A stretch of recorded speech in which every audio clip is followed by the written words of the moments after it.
High above the swirling clouds of Earth, an alien scout ship hovered silently in the vast darkness of space. The vessel was sleek and metallic, its surface glinting faintly under the distant light of the sun. Inside, Commander Vrax stood at the control panel, his sharp eyes scanning the blue-green orb below. He was a Zorathian, a member of one of the most advanced and ruthless species in the galaxy. For centuries, the Zorathians had traveled across star systems, conquering planets and enslaving weaker civilizations. To them, Earth was just another target, a primitive world with no real defenses. Or so they thought. Vrax leaned back slightly, his clawed fingers tapping rhythmically on the edge of the console. His subordinate, Lieutenant Krell, stood nearby, her antennae twitching nervously as she analyzed data streaming in from their sensors. "Commander," she said hesitantly, breaking the silence. "There's something odd happening near Earth's poles." Vrax raised an eyebrow but didn't turn to look at her. "Odd? Define odd," he replied curtly. The Zorathians prided themselves on efficiency, and vague reports irritated him. Krell hesitated before continuing. "Sensors are picking up unusual energy fluctuations. It's not natural. It's almost as if—" She trailed off, unsure how to phrase what she was seeing. "As if what?" Vrax snapped, finally turning to face her. Krell swallowed hard. "As if something is hiding beneath the atmosphere." Vrax let out a low growl. "Impossible. These humans are barely capable of launching satellites. They don't have the technology for cloaking fields or anything remotely close." Despite his words, a flicker of doubt crossed his mind. Something about this planet felt different. Little did Vrax know, his skepticism would soon be shattered. On Earth, life went on as usual. People bustled through crowded streets, children played in parks, and scientists conducted experiments in labs hidden deep underground. Among these scientists was Dr. Elena Carter, a brilliant astrophysicist who had dedicated her life to uncovering the mysteries of the universe. Elena wasn't working alone. She was part of a secret project known only to a handful of people. This project, codenamed Sentinel, had been decades in the making. Its purpose? To prepare humanity for the day when extraterrestrial beings might visit or invade their planet. Elena sat in her dimly lit lab, surrounded by monitors displaying streams of data and schematics of massive spacecraft. Her hands moved quickly over the keyboard, inputting commands and checking systems. Today was the day. After years of preparation, Project Sentinel was finally ready to be unveiled. But it wouldn't be easy. Revealing such a monumental discovery carried risks, both political and existential. What if the aliens reacted aggressively? What if humanity panicked? Despite her worries, Elena couldn't help but feel a surge of excitement. Humanity had come so far since the discovery of those ancient ruins buried deep within Antarctica. Those ruins, left behind by an unknown alien civilization thousands of years ago, contained knowledge that had revolutionized human understanding of physics, engineering, and even biology. Using this knowledge, Earth had secretly constructed an entire fleet of starships, massive vessels equipped with cutting-edge weapons and cloaking technology. For years, these ships had remained hidden, waiting for the right moment to reveal themselves. Now, that moment had arrived. Unbeknownst to Elena, the Zorathians were already watching. Their scout ship drifted closer to Earth, its sensors probing deeper into the planet's atmosphere. Vrax paced back and forth, growing increasingly agitated. Whatever Krell had detected earlier was still there, pulsing with energy that defied explanation. "Zoom in on the northern hemisphere," Vrax ordered sharply. The view on the main screen shifted, focusing on the icy expanse of Earth's Arctic region. At first, nothing seemed out of the ordinary. Then, without warning, the sky began to shimmer. It started as a faint ripple, like heat waves rising from hot pavement. But within seconds, the effect intensified, spreading outward until it covered hundreds of kilometers. "What is this?" Vrax demanded, his voice rising. Krell stared at the screen, her antennae quivering. It's opening," she stammered, and then it happened. The very fabric of Earth's atmosphere seemed to part, revealing something unimaginable. Beneath the shimmering veil were shapes, colossal structures that dwarfed anything the Zorathians had ever encountered. They were starships, each one stretching thousands of kilometers in length. Their surfaces gleamed with an otherworldly light, and their designs were both beautiful and terrifying. Weapons turrets bristled along their hulls, and glowing engines hummed with power. Vrax froze, his jaw hanging open in disbelief. "By the stars," he whispered. Lieutenant Krell turned to him, her voice trembling. "Commander, we need to leave. Now." But Vrax couldn't move. His mind raced as he tried to comprehend what he was seeing. How could such primitive creatures possess technology this advanced? Why hadn't their scans detected these ships before? And most importantly, what were they planning to do now that they'd revealed themselves? Back on Earth, Elena watched the live feed from orbit with bated breath. The activation sequence had gone perfectly. The cloaking fields were dropping exactly as planned. One by one, the starships emerged into view, their presence undeniable. Governments around the world received simultaneous alerts, informing them of the situation. Panic began to spread among officials, but Elena remained calm. She knew this moment would come eventually. Her phone buzzed incessantly as calls poured in from military leaders and politicians. Everyone wanted answers, but Elena had none to give, at least not yet. Instead, she focused on the task at hand, ensuring the fleet remained operational and ready for whatever came next. Outside, the skies darkened as the massive ships cast shadows over entire continents. People stopped what they were doing, gazing upward in awe and confusion. Social media exploded with theories and speculation. Was this some kind of government experiment? A hoax? Or proof that humanity wasn't alone in the universe? For many, fear quickly turned to wonder.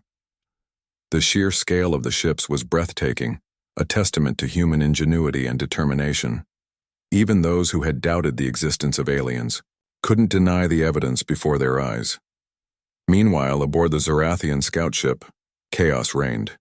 Crew members scrambled to gather data while Vrax struggled to regain control of the situation.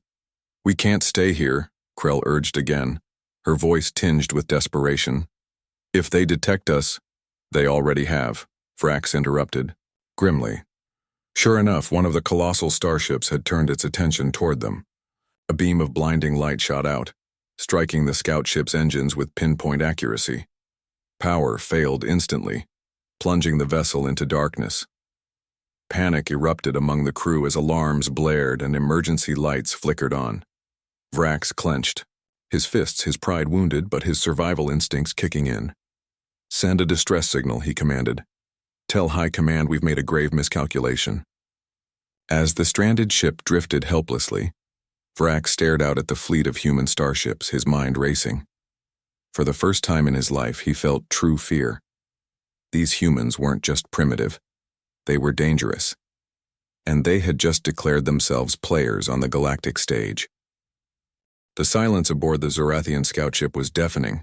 The once proud crew, accustomed to being the hunters rather than the hunted, now found themselves trapped in a nightmare of their own making. Commander Vrax stood frozen at the shattered viewport, his glowing yellow eyes fixed on the massive human starships looming ominously in the distance. His mind raced with questions he couldn't answer. How had humanity developed such advanced technology? Why hadn't they revealed it sooner? "And what would they do next?" Lieutenant Krell broke the tension with a shaky voice. "Commander, we need to act. If those ships target us again—" She didn't finish her sentence, but everyone knew what she meant. Another attack like the one that disabled their engines could easily destroy them outright. Vrax snapped out of his daze and barked orders. "Divert all remaining power to communications.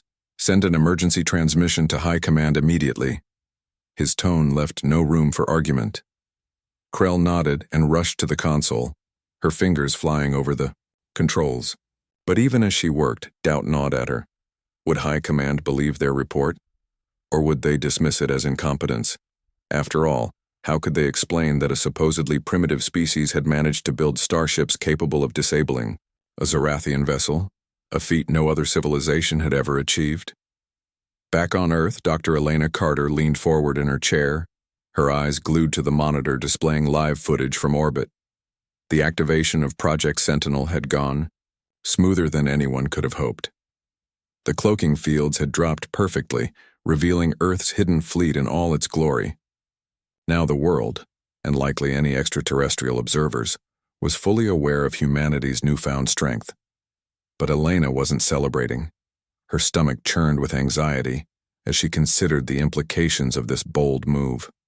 By exposing their starship's humanity, had effectively declared itself ready to defend its planet against any threat. While the gesture was meant to deter aggression, there was always the risk it might provoke retaliation instead. Her phone buzzed again, pulling her from her thoughts. It was General Marcus Hayes, head of Earth's newly formed Space Defense Initiative, SDI. "Dr. Carter," he said, his voice tense but controlled. "We've got confirmation of hostile activity near the Arctic region. One of our ships neutralized an unidentified craft attempting to scan us. Do you know anything about it?" Elena exhaled slowly. "That must be them. The aliens we detected earlier. They've been watching us for some time now." Hayes swore, under his breath. "Great, so much for keeping this low-key. What's your recommendation?" "Keep monitoring their movements," Elena replied firmly. "If they retreat, let them go. If they escalate, we'll handle it." Hayes hesitated before responding. "Understood. Just make sure your team is ready. We may need to deploy additional resources soon." As the call ended, Elena turned back to her screens. She knew the general was right. They couldn't afford to be complacent. Whatever happened next would determine whether humanity's gamble paid off or plunged them into interstellar war. In cities and towns across the globe, people reacted to the sudden appearance of the starships with a mix of awe and fear. News outlets scrambled to cover the unfolding events, broadcasting images of the colossal vessels hovering above Earth. Social media exploded with theories, memes, and prayers. Some celebrated the revelation as proof of humanity's potential, while others panicked, convinced the end of the world was imminent. Governments struggled to maintain order as rumors spread faster than official statements. In Washington, D.C., President Sarah Bennett addressed the nation in a televised speech. Standing behind a podium flanked by military advisors, she spoke calmly, but firmly. "Citizens of Earth, today marks a historic moment, not just for our planet, but for all of humanity," she began. "For decades, scientists and researchers have worked tirelessly to prepare for the possibility of contact with extraterrestrial life. Today, we stand united, ready to protect our home and ensure peace for future generations." Her words were met with mixed reactions. While many felt reassured, others demanded answers. Protesters gathered outside government buildings holding signs that read, "What did you know?" and "Why weren't we told?" Conspiracy theories abounded, ranging from claims of secret alien alliances to accusations of global manipulation. Amid the chaos, however, a sense of unity began to emerge. Ordinary citizens volunteered to help with defense efforts, offering skills ranging from engineering to logistics. Schools organized educational programs about space exploration, and local communities came together to support each other. For the first time in years, humanity seemed truly connected, bound by a shared purpose. On board the stranded Zarathian scout ship, panic gave way to grim determination. Lieutenant Krell finally succeeded in sending a distress signal, though the message was fragmented due to their damaged equipment. Still, it was enough to alert High Command to their predicament. As the crew waited anxiously for a response, Vrax paced back and forth, his mind racing. He couldn't shake the image of the human starships, their sheer size and power dwarfing anything the Zarathians had encountered before. What troubled him most, though, was the realization that humanity had kept these ships hidden until now. That level of secrecy suggested not only technological sophistication, but also strategic brilliance. "We underestimated them," Vrax muttered aloud, more to himself than anyone else. Krell overheard him and frowned. "You think they planned this? Revealing their fleet just as we arrived?" "It's possible," Vrax admitted. "They may have known we were here all along." The thought sent a chill through the crew. If true, it meant humanity wasn't merely reacting, they were anticipating. And if they could anticipate the arrival of a Zarathian scout ship, who knew what else they had prepared for? Hours passed, and the tension aboard the scout ship grew unbearable. Finally, a faint reply crackled through their communication system. It was garbled and distorted, but the message was clear enough. Reinforcements were en route. Relief washed over the crew, but Vrax remained uneasy. Reinforcements wouldn't arrive for days, maybe longer. Until then, they were completely at the mercy of the humans. "What do we do now?" Krell asked nervously. Vrax clenched his fists, his pride warring with pragmatism. "We wait," he said finally, "and hope they don't decide to finish us off." Meanwhile, back on Earth, Dr. Elena Carter received an update from the SDI command center. Satellite imagery confirmed that the disabled alien craft remained stationary, seemingly unable to escape.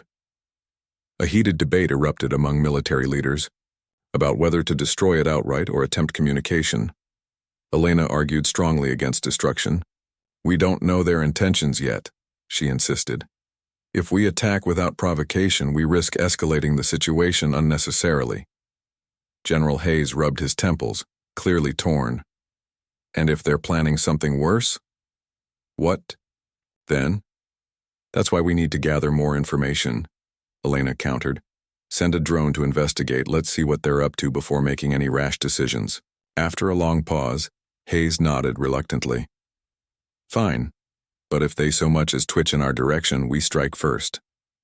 As the meeting adjourned, Elena couldn't shake the feeling that they were walking a razor-thin line between diplomacy and disaster. The stakes had never been higher, and every choice they made could tip the balance one way or the other. Far above Earth, the human starships continued to patrol silently, their presence a stark reminder of humanity's resolve.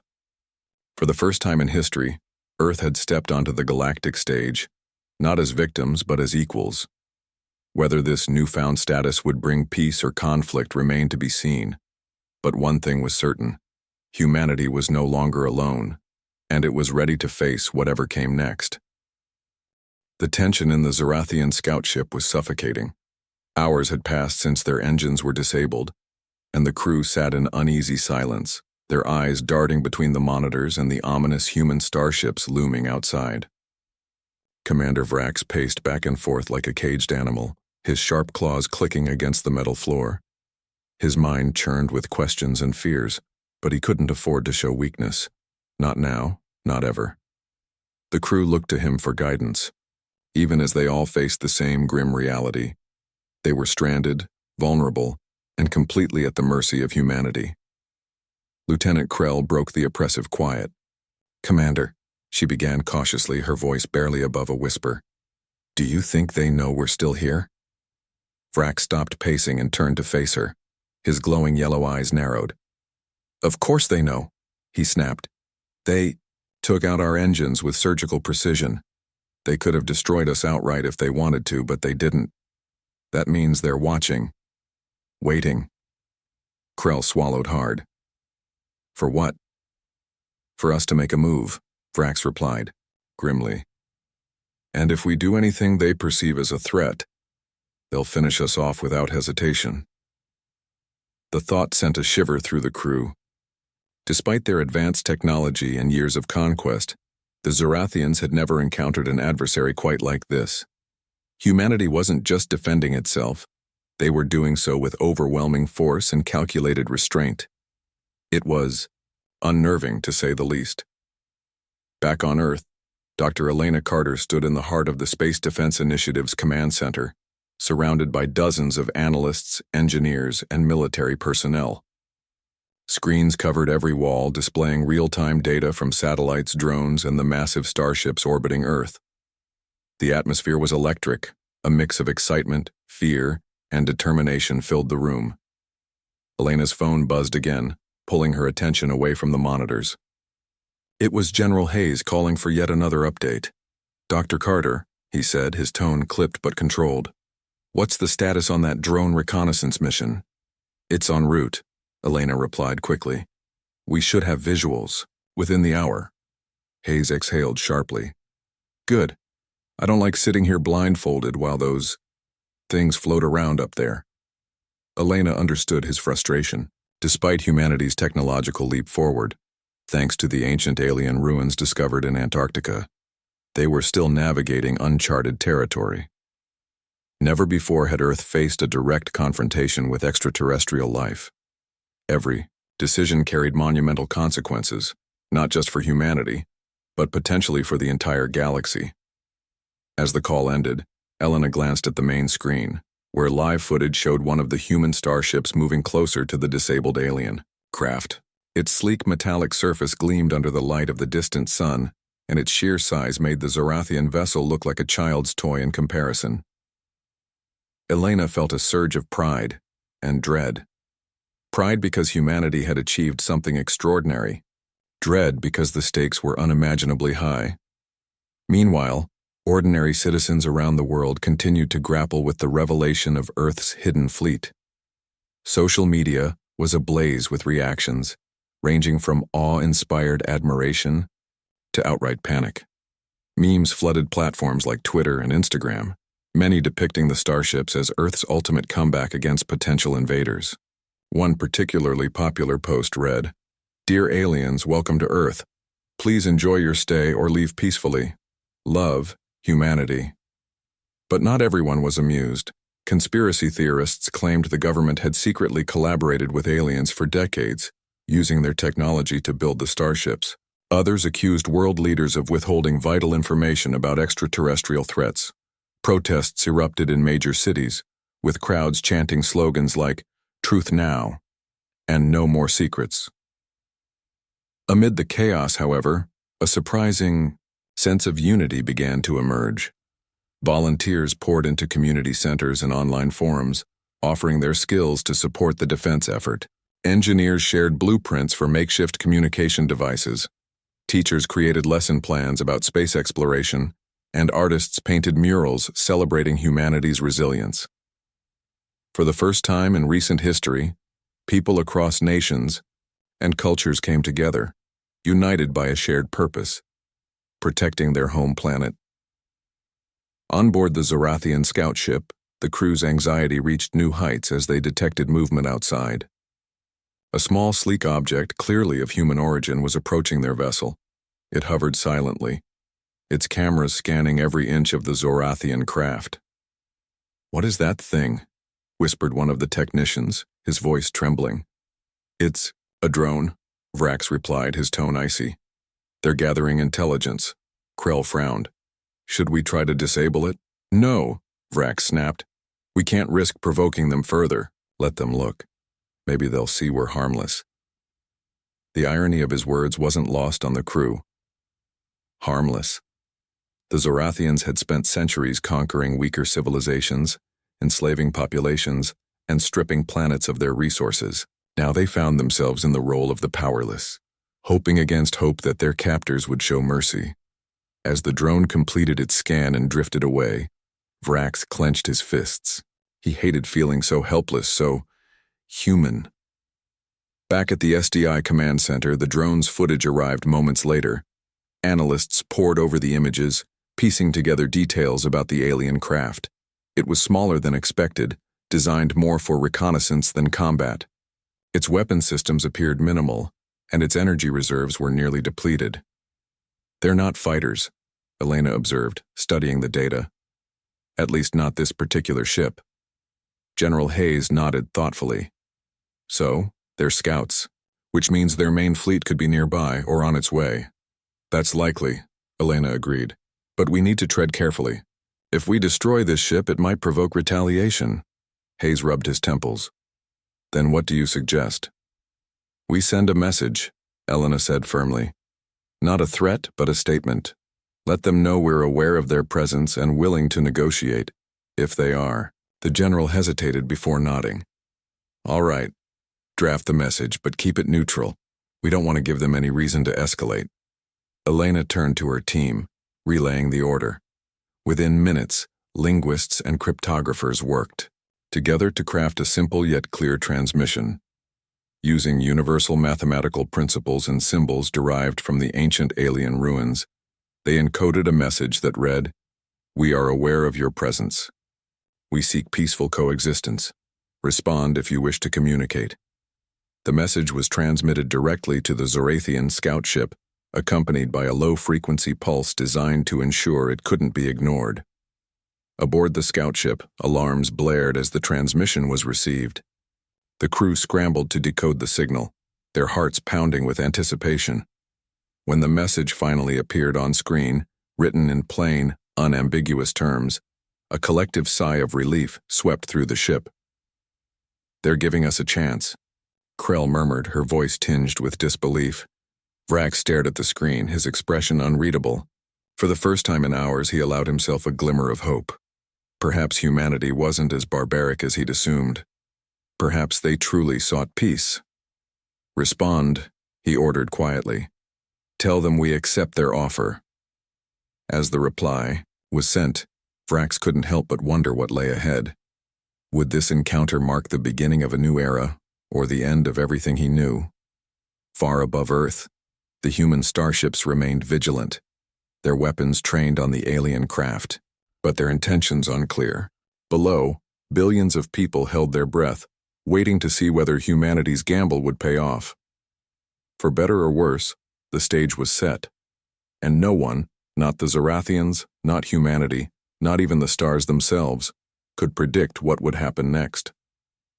The Zorathian scout ship remained eerily silent after sending their response to humanity's message. Commander Vrax stood at the helm, his glowing yellow eyes fixed on the monitor displaying the human transmission. Despite the calm exterior, he tried to project. His mind raced with uncertainty.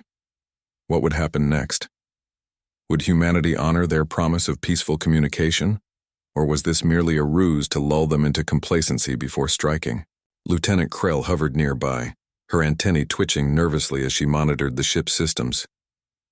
"Commander," she ventured cautiously, "do you think they'll really negotiate?"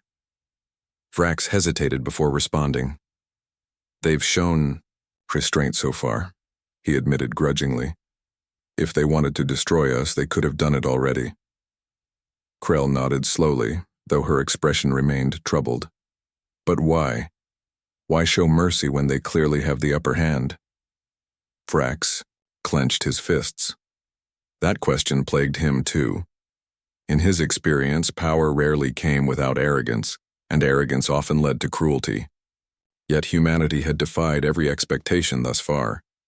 Their actions suggested not only strength but also intelligence and strategy. It was maddening and terrifying. As they waited for a reply, the crew busied themselves with repairs, though progress was slow. The damage inflicted by the human starship's energy beam was extensive, and their limited resources made recovery an uphill battle. Morale among the Zorathians plummeted further with each passing hour. Back on Earth, Dr. Elena Carter watched intently as the alien response appeared on her screen. The message was simple yet significant. "We accept your offer. We seek peace." Elena let out a breath she hadn't realized she'd been holding. Turning to General Hayes, who stood beside her in the command center, she said, "They're willing to talk." Hayes crossed his arms, his brow furrowed in thought.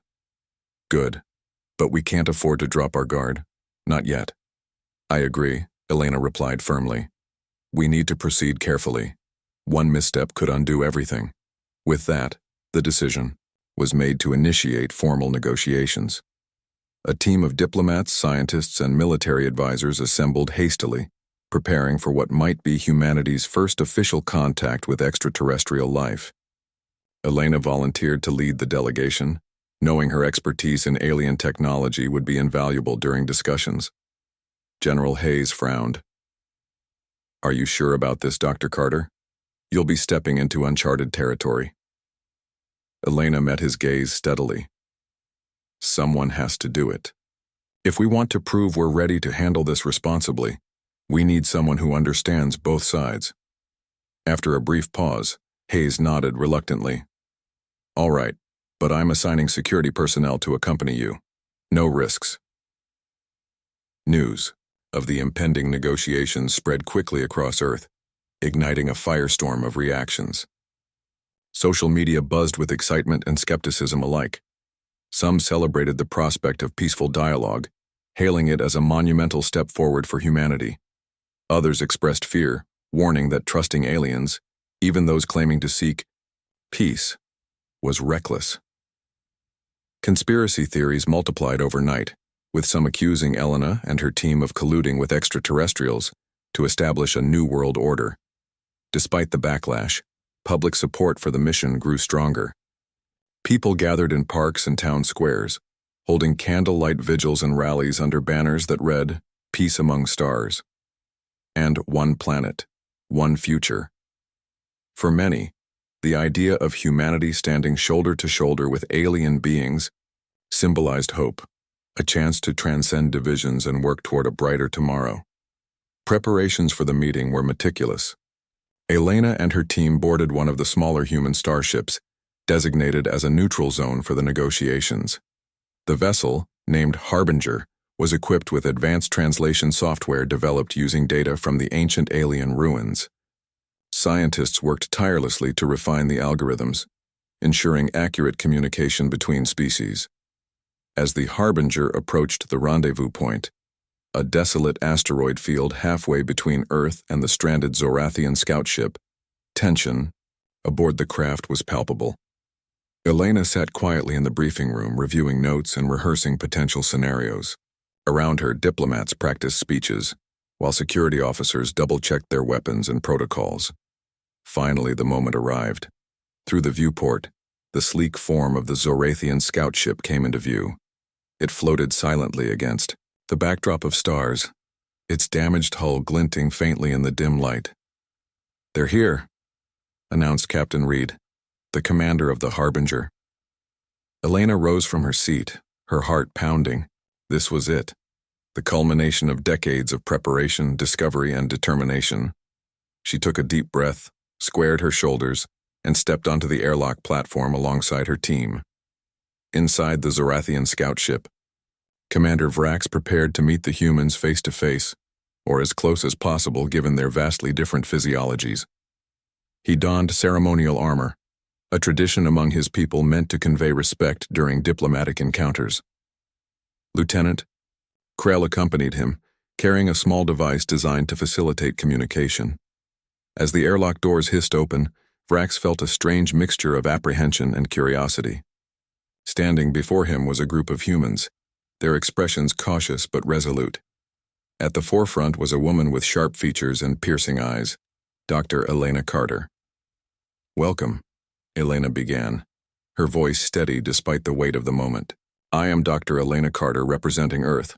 Thank you for agreeing to meet." Vrax inclined his head slightly, mimicking a gesture of respect. "I am Commander Vrax of the Zorathian fleet. Your display of power has left a lasting impression." Murmur rippled through the human delegation, but Elena maintained her composure. "Our intent is not to intimidate, but to protect. Humanity values peace, but we will defend ourselves if necessary." Vrax studied her carefully, searching for any sign of deception. Finding none, he gestured for Krell to activate the translator. "Then let us speak plainly. Why have you revealed yourselves now?" Elena exchanged a glance with her team before answering. "For centuries, we have anticipated the possibility of encountering other intelligent species. When your ship entered our orbit, we chose to act, to demonstrate that humanity is capable of defending itself while remaining open to cooperation." Vrax's mandibles twitched in surprise. Such honesty was rare among the civilizations he had encountered. Perhaps these humans truly were different. The negotiations stretched for hours, covering topics ranging from territorial boundaries to cultural exchange programs. Both sides treaded carefully, wary of misunderstandings that could derail the fragile rapport they were building. At one point, Elena presented images of Earth's diverse ecosystems and cultures, explaining humanity's complex history and aspirations. Vrax listened intently, fascinated by the sheer variety of life on the planet below. In return, Vrax shared glimpses of Zorathian society, emphasizing their achievements in science and engineering.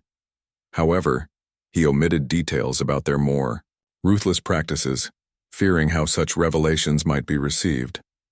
By the end of the session, tentative agreements were reached. The Zorathians agreed to withdraw their forces temporarily, while humanity promised to share certain technological insights gleaned from the ancient ruins. Further meetings were scheduled to solidify these terms. As the delegations parted ways, Elena returned to the Harbinger, her mind racing with possibilities. The encounter had gone better than expected, but challenges lay ahead. Trust between species wouldn't come easily, not after centuries of isolation and speculation. Yet as she gazed out at the stars, Elena felt a spark of optimism. Humanity had taken its first step onto the galactic stage, proving it was more than just another primitive species.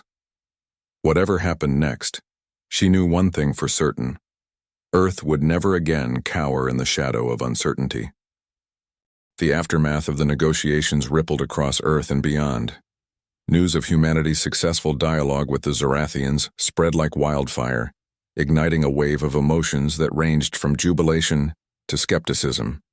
Social media erupted, with hashtags like cheering first contact and galactic peace, while television networks broadcast live updates from experts analyzing every detail of the encounter. For many, it felt like the dawn of a new era, an opportunity for humanity to step confidently into the cosmos as equals rather than victims. Back at the Space Defense Initiative, SDI Command Center, Dr. Elena Carter stood before a panel of world leaders, military officials, and scientists. Her face was calm but weary, the weight of responsibility evident in her eyes. The meeting had been called to debrief on the negotiations and decide the next steps. "Dr. Carter," began President Sarah Bennett, her tone serious yet appreciative, "you've done something remarkable, but I need to know, are we safe? Can we trust them?" Elena hesitated before answering. Trust is earned over time, not granted after one meeting. Commander Vrax seemed sincere, but their intentions remain unclear. What we do know is that they're willing to talk, and that's progress. General Marcus Hayes leaned forward, his expression grim. Progress doesn't guarantee safety. We can't let our guard down, no matter how diplomatic they seem. "I agree," Elena replied firmly. "We must continue monitoring their movements and maintain a strong defensive posture. At the same time, we should explore opportunities for collaboration. Their technology could help us advance further, just as ours intrigued them." The room fell silent as everyone absorbed her words. It was clear that humanity now walked a precarious tightrope between caution and curiosity. One misstep could shatter the fragile peace they'd established, or lead to unprecedented cooperation. Commander Vrax returned to his damaged scout ship with mixed feelings.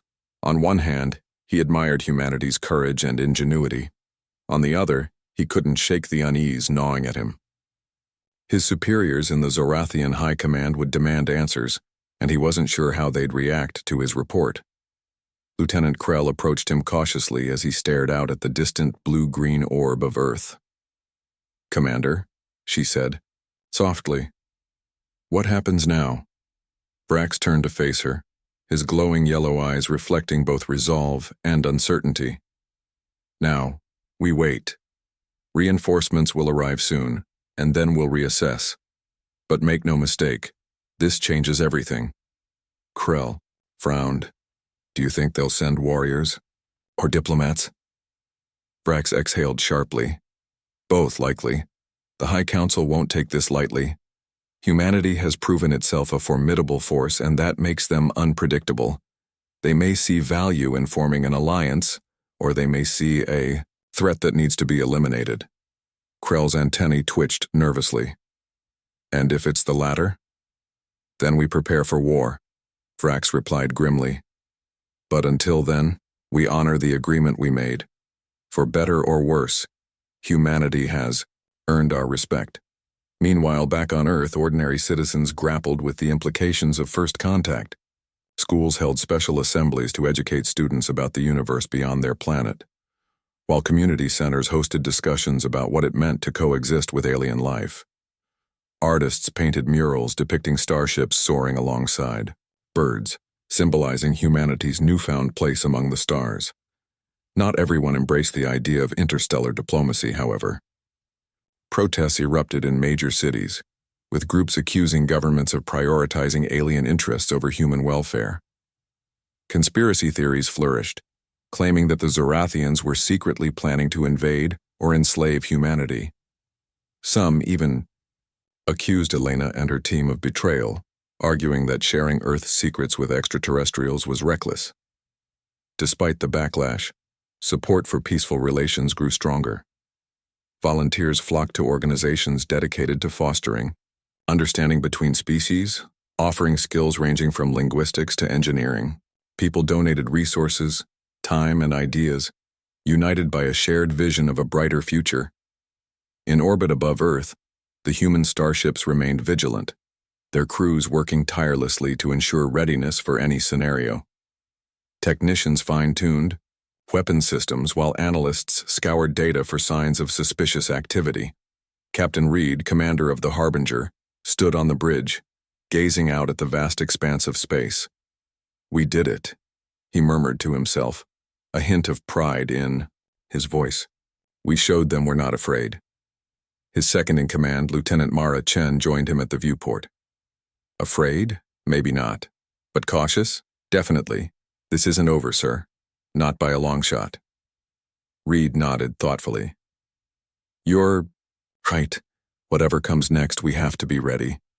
Days turned into weeks as humanity and the Zorathians continued their cautious dance.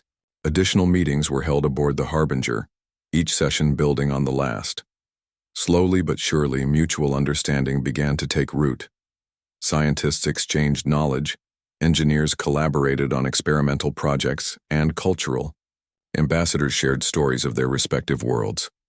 One breakthrough came when Elena presented the Zorathians with schematics derived from the ancient alien ruins. In return, Vrax offered insights into Zorathian energy systems, which could revolutionize Earth's power generation capabilities. Such exchanges fostered goodwill, proving that cooperation was not only possible but beneficial. However, tensions lingered beneath the surface. Reports emerged of rogue factions within the Zorathian Empire, questioning the wisdom of allying with humanity. Back on Earth, political debates raged over whether the benefits of collaboration outweighed the risks.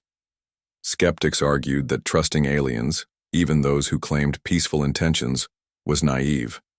Optimists countered that isolationism would doom humanity to stagnation. Amid the uncertainty, Dr. Elena Carter found herself reflecting on the journey that had brought humanity to this point. From the discovery of the Antarctic ruins to the construction of Earth's hidden fleet, every step had been driven by hope and determination.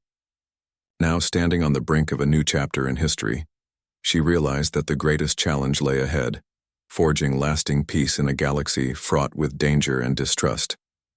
One evening, as she gazed up at the night sky from her lab, Elena felt a profound sense of purpose. Humanity had faced countless trials throughout its existence, yet it had always persevered. Perhaps this was another test, one that required courage, wisdom, and unity. Behind her, General Hayes entered quietly, interrupting her thoughts. "Still working late, I see." Elena smiled faintly. "Someone has to keep an eye on things." Hayes chuckled. "You've done more than anyone could ask for, Dr. Carter. But don't forget to rest.